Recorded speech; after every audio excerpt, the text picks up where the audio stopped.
Hello mga bossing, kayo po ba mga bossing ko yung nag-iisip sa ngayon kung paano kayo ay makaka-attract ng higit na kaswertihan mga bossing ko or kaya po matataboy nyo mga kamalasan ng mga pinagdadaanan ninyo.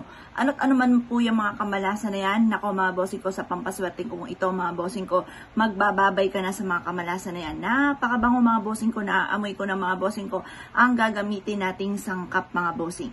Ano po ba itong aking sinasabing ito mga bossing ko? Kayo po ba mga bossing ko ay may bagong walis tingting, sana po bumili kayo ng bagong walis tingting para mas maging powerful po itong aking ituturo sa inyo mga bossing.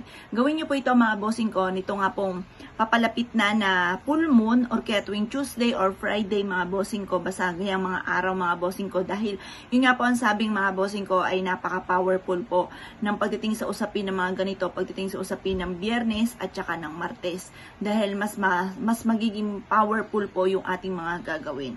Ayan, kasi yung mga spirit daw, mga good spirit or mapabad spirit, laganap daw po yan ng Tuesday or Friday. Kaya kung pupunta ka sa mga albularyo, psychic, pinababalik ka madalas Tuesday or Friday mga bossing, kasi powerful din po sila. Ganun din pagdating sa usapin ng mga manghuhula Tuesday or Friday mga bossing. At lalo na sa mga gumagawa ng ganito mga pampaswerte.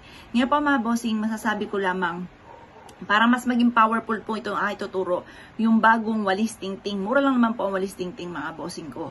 Ngayon pa mga bossing ko, ang gawin po ninyo, kumuha po kayo ng bagong walis tingting at kumuha po kayo ng star anise. Yan, ako pa mga bossing ko sa isang lagayan dito. Meron akong kumpleto, iniikot-ikot ko lang lahat ng klase ng spice na inilagay ko sa aking pong magic oil mga bossing ko ay naando na. Ito yung ating star anise na pagkabango-bango mga bossing. Alam niyo po ba mga star anise ay nagtatawag ng good fairies mga bossing. Bumili kayo ng ganito, marami kayong mabibilhan sa mga online pati sa supermarket, marami rin po nito mga bossing. Ngayon pa mga bossing, ang star anise ay nagtatawag ng good fairies.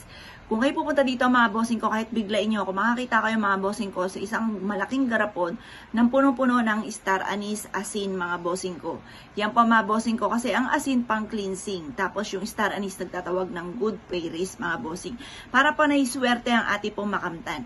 Kung nakikita nyo po ba yung buto ng star anise, pwede kayong maglagay sa inyong pitaka at ang dulot po niyan ay swerte para hindi kayo laging naubusan ng pera bukod sa inyo pong pagiging masipag at madiskarte mga bossing. At pananalig sa itaas mga bossing, mainam meron kayong ganyan na pang-attract ng good fairies para lagi kayo swertiin. Ang gagawin nyo lang pa mga bossing, mula sa inyo pong main door, kayo po ay magbudbod or maghagis na ganyan sa may harapan ng inyo pong main door. Pagkatapos magwalis kayo, gamitin nyo yung walis.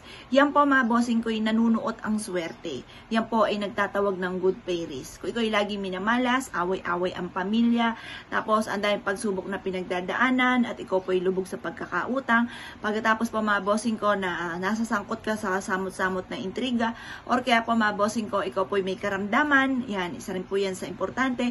Yan po mga bossing ko, para makatawag ka ng good fairies, magkaroon ka ng proteksyon, hindi ka maging sakitin, gumaling ka kaagad, or kung ano man po yung pagsubok na yan, kaagad yung malampasan, or kung may darating pang pagsubok, goodbye na po yan mga bossing. Kung isa ka sa mga niniwala at naisyo po itong gawin, huwag ka na magpatumpik-tumpik pa, subukan nyo po ito, proven po ito mga bossing. Kaya kung pinaniwala mga bossing, asya, good luck po po lahat.